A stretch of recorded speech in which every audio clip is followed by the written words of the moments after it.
Class 10th में हो ना, सच सच बताना, आज ही तुम्हारा बोर्ड एग्जाम है और तुम्हारे हाथ में बोर्ड्स का पेपर आ चुका है। अब एग्जाम हॉल में बैठे हुए तुम उस पेपर को सॉल्व कर पाओगे क्या? बताना जरा कमेंट सेक्शन में। अगर नहीं कर पा रहे हो ना, तो मतलब तुम फेल होने वाले हो। सिचुएशन डू और डाई की आ चुकी है। तो टेंशन मत लो, तुम्हारी उसी प्रॉब्लम को दूर करने के लिए ये वीडियो बनाया गया है। और जो भी प्लान मैं तुम्हें इस वीडियो में बताऊंगा, अगर उसे अच्छे से एग्जीक्यूट कर लेते हो ना, तो तुम खुद बोर्ड एग्जाम के बाद आओगे और इस वीडियो के नीचे कमेंट में लिख के जाओगे कि ये मेरी लाइफ का क्लास 10th के अंदर सबसे बेस्ट वीडियो था।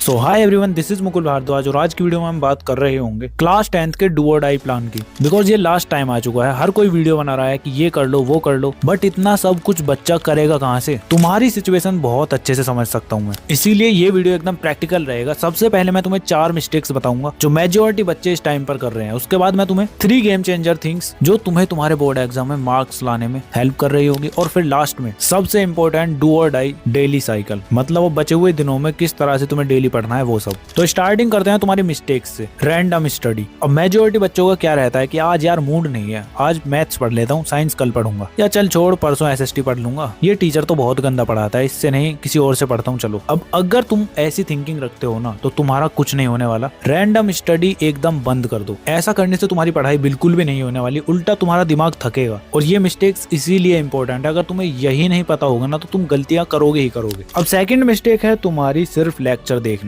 चलो यूट्यूब पर 1 शॉट वीडियो देख लेता हूँ, उससे काम हो जाएगा बस। अगर तुम भी ऐसा सोचते हो ना लेक्चर देखने के बाद हाँ तुमने पढ़ लिया है, तो सबसे बड़ी गलतफहमी में हो तुम। अगर तुम खुद से ही क्वेश्चन सॉल्व नहीं कर रहे, शॉर्ट नोट्स वगैरह नहीं बना रहे, तो फिर कुछ नहीं होगा तुम्हारा। तो उसके लिए करना क्या है भी आगे बताऊंगा। अब थर्ड मिस्टेक है तुम्हारी change book again and again. अगर तुम भी ऐसा कर रहे हो तो अभी से स्टॉप कर दो। बिकॉज लास्ट टाइम पर तुम्हें स्टैंडर्ड बुक्स नहीं लगानी है, या कभी तुमने कोई गाइड पढ़ ली, या कहीं से पीडीएफ उठा लिया, टॉपर्स के नोट्स देख लिए, ये सभी चीजें टाइम पास है बस। अभी सिंपली तुम्हें 3 चीजें करनी है, NCERT, previous year questions and sample question papers. तो उसके लिए तुम ले रहे होगे पीडब्ल्यू का ये real field sample papers solutions. ये तुम्हारा new pattern as per CBSE sample question paper है। इसके अंदर तुम्हारे chapter wise weightage and trend analysis, जो कि सीबीएसई के पास्ट 5 इयर्स के पेपर्स का है, वो तुम्हें मिल रहा होगा। साथ में CBSE board exam 2026 2 exam decoded, उसके साथ साथ तुम्हें ओएमआर सीट मिल रही होगी। कैसे उसको फिल करना है सब कुछ इसके अंदर तुम्हें इंस्ट्रक्शंस मिल रहे होंगे। फिर तुम्हारा एग्जाम रेडी आंसरिंग टेम्पलेट्स भी तुम्हें इसके अंदर मिलेंगे, जो कि तुम्हारे बोर्ड एग्जाम में फुल मार्क्स स्कोर करने में हेल्प करा रहे होंगे। और फिर उसके बाद आएंगे तुम्हारे सैंपल क्वेश्चन पेपर सेट, और उन सेट्स को सॉल्व करने के लिए, उनका आंसर लिखने के लिए तुम्हें ये इस टाइप की बुकलेट मिलेंगी जो तुम्हारी बोर्ड एग्जाम में आती है, सेम टू सेम वही। मतलब जब तुम प्रैक्टिस करोगे तो सेम टू सेम तुम्हें ऐसा फील आएगा जैसे तुम बोर्ड एग्जाम दे रहे हो। जब भी तो इसका नाम रियल फील रखा गया है। तो देख लो कितना कुछ इनके अंदर मिल रहा है तुम्हें। करना कुछ नहीं है, लिंक मैं तुम्हें डिस्क्रिप्शन में या फिर पिन कमेंट में दे दूंगा, वहां से जाके बाय कर लेना। नहीं तो डायरेक्ट पीडब्ल्यू स्टोर से बाय कर दो, तो मेरा ये कूपन कोड LRN150 यूज कर लेना, तुम्हें कुछ % का डिस्काउंट मिल जाएगा। ठीक है, इसके बाद आती है तुम्हारे मिस्टेक नंबर 4, सेल्फ डाउट। अब तुम में से बहुत सारे बच्चे बोलते होंगे कि यार मैं तो वीक हूँ, मैंने तो लेट स्टार्ट किया है, मुझे तो कुछ आता ही नहीं है। अगर तुम अपने आप को ये बातें बोलते हो तो फिर तो पक्का तुमसे कुछ नहीं होने वाला। इसकी जगह पर तुम अपने आप को पॉजिटिव अफर्मेशन दोगे, अपने आप को बोलोगे कि हाँ ठीक है मैं कर लूंगा, चाहे कैसी भी सिचुएशन हो। ठीक है, तो ये 4 मिस्टेक्स तुम्हें बिल्कुल भी रिपीट नहीं करनी है। अब तुम अपने साथ के बहुत सारे बच्चों से आगे निकल चुके हो, because you know already mistakes, जो कि मेजोरिटी बच्चे करते ही करते हैं लास्ट टाइम पर। अब तुम्हारी गेम चेंजर 3 थिंग्स आती हैं, जो कि इस वीडियो की बैकबोन होने वाली है। बोर्ड एग्जाम का गेम यहीं से पलटेगा। तो क्या वो 3 थिंग्स हैं, चलो बताता हूँ। तो फर्स्ट गेम चेंजर है तुम्हारा PYQs, मतलब प्रीवियस ईयर क्वेश्चंस। PYQ का मतलब सिर्फ क्वेश्चन सॉल्व करना नहीं होता। PYQ का मतलब होता है बोर्ड एग्जाम का दिमाग समझना। तुम्हें यहाँ से पता चलेगा किस टाइप के तुम्हें आंसर्स लिखने हैं और कितना आंसर लिखना चाहिए। और प्रीवियस ईयर क्वेश्चन से ही तुम्हारे बहुत सारे क्वेश्चन रिपीट हो जाते हैं, बस न्यूमेरिकल वैल्यू चेंज हो जाती है या क्वेश्चन को अलग तरीके से पूछ लिया जाता है। तो समझ लो अगर तुमने अभी से PYQs लगा लिए ना, तो तुम जब अपने बोर्ड्स का पेपर उठाओगे ना, तो तुम्हें कुछ क्वेश्चंस दिखेंगे जो रिपीटेड होंगे। तो मेरी जान, प्रीवियस ईयर क्वेश्चंस बहुत ही ज्यादा जरूरी हैं लास्ट टाइम पर। कैसे सॉल्व करने हैं अभी आगे बताऊंगा। उससे पहले जान लो अपनी सेकंड गेम चेंजर थिंग, जो कि है एनसीईआरटी बुक। अब एनसीईआरटी बुक का तुम्हें रटा नहीं मारना है, तुम डायरेक्ट पढ़ने के लिए बैठते हो, ऐसा तुम्हें बिल्कुल भी नहीं करना है। करना क्या है अभी आगे बताऊंगा, बिकॉज वो बहुत तगड़ी टेक्निक है, वो तुम्हारी डू और डाई प्लान के अंदर होने वाली है। तो अभी याद रखो कि एनसीईआरटी तुम्हारे पास होनी चाहिए। उसका कैसे यूज करना है भी आगे बताऊंगा। और थर्ड तुम्हारी गेम चेंजर थिंग है राइटिंग प्रैक्टिस। अब राइटिंग प्रैक्टिस इसलिए जरूरी है क्योंकि जब तुम रोज लिखते हो ना तो उसमें तुम्हारी मसल मेमोरी बन जाती है हाथ की। तुम इतनी जल्दी थकोगे नहीं, तुम्हारी स्पीड बढ़ जाएगी और थोड़ा डर कम होगा तुम्हारा। अब तुम्हें भी पता है बोर्ड एग्जाम तुम्हारा बोलने वाला तो है नहीं, लिखने वाला ही आएगा ना, तो कॉन्फिडेंस तुम्हारा बोलने से नहीं लिखने से ही आएगा। ठीक है, ये 3 गेम चेंजर थिंग्स थी। अब आता है इस वीडियो का सबसे ज्यादा इंपॉर्टेंट पार्ट, डू और डाई डेली साइकिल। अब तुम्हारे पास 30 डेज हैं, 20 डेज हैं या 10 डेज हैं, तुम्हें डेली इस डू और डाई साइकिल को फॉलो करना है। करना कुछ नहीं है, 3 स्लॉट बनाने हैं। स्लॉट 1 होगा तुम्हारा 3 आवर्स का, स्लॉट 2 भी 3 आवर्स का होगा एंड स्लॉट 3 तुम्हारा 1 आवर का होगा। अब ये स्लॉट क्यों मैंने अलग अलग किए हैं, क्या इनका यूज है, चलो अच्छे से एक्सप्लेन करता हूँ। तो सबसे पहले बात कर लेते हैं स्लॉट 1 की, जो कि तुम्हारा 3 आवर्स का होगा। इसके अंदर तुम सिंपली अपने तीनों सब्जेक्ट के,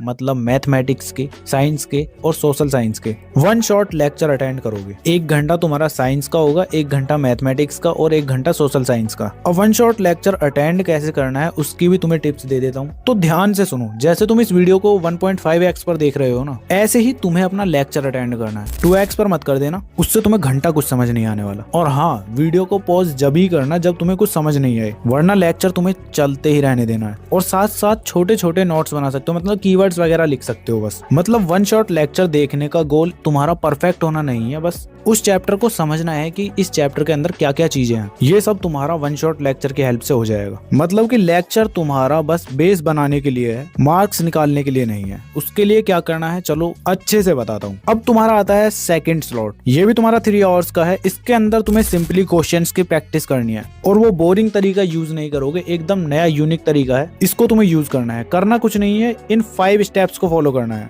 फर्स्ट स्टेप है तुम्हारा, तुम्हें PYQs उठाने हैं। देन सेकंड स्टेप में तुम्हें उन क्वेश्चंस को देखना है, मतलब एक PYQ को पढ़ना है। देन उसके बाद सीधे स्टेप 3 में अपनी NCERT को खोलोगे और उसके अंदर तुम्हें आंसर को फाइंड आउट करना है। यही तुम्हारा स्टेप 4 है। और जैसे ही तुम्हें आंसर मिल जाता है उसके बाद स्टेप 5 में तुम उसको नोटबुक के अंदर लिख दोगे अपनी, चाहे देख के ही लिखो, उससे कोई प्रॉब्लम नहीं है। जल्दी जल्दी लिखना है, बस ऐसा लिखना कि राइटिंग तुम्हें समझ आ जाए। यहाँ पे तुम्हारी मतलब एग्जाम के लिए ट्रेनिंग चलेगी, टेस्ट नहीं हो रहा है। ये टेस्ट देना है तो सिंपली सैंपल क्वेश्चन पेपर्स लगाओ। अब जब तुम ऐसा करने के लिए बैठोगे ना, हर क्वेश्चन का आंसर फाइंड करोगे, तो तुम्हारा आंसर गलत भी हो सकता है या फिर तुम्हें आंसर को फाइंड करने में टाइम भी लग सकता है। तो तुम्हें पैनिक नहीं होना है, ये चीजें नॉर्मल है। अब तुमने क्या किया, स्लॉट 1 में तुमने 1 शॉट लेक्चर अटेंड किए, उसके बाद स्लॉट 2 में तुमने क्वेश्चंस की प्रैक्टिस कर ली इन 5 स्टेप्स की हेल्प से। अब आता है तुम्हारा स्लॉट 3, जो कि तुम्हारा 1 आवर का है। इसके अंदर सिंपली तुम्हें रिवीजन करना है। रिवीजन का मतलब रट्टा लगाना नहीं, रिवीजन का मतलब है आज जो तुमने लिखा है ना उसको दोबारा से रिवाइज करना है, मतलब देखना है।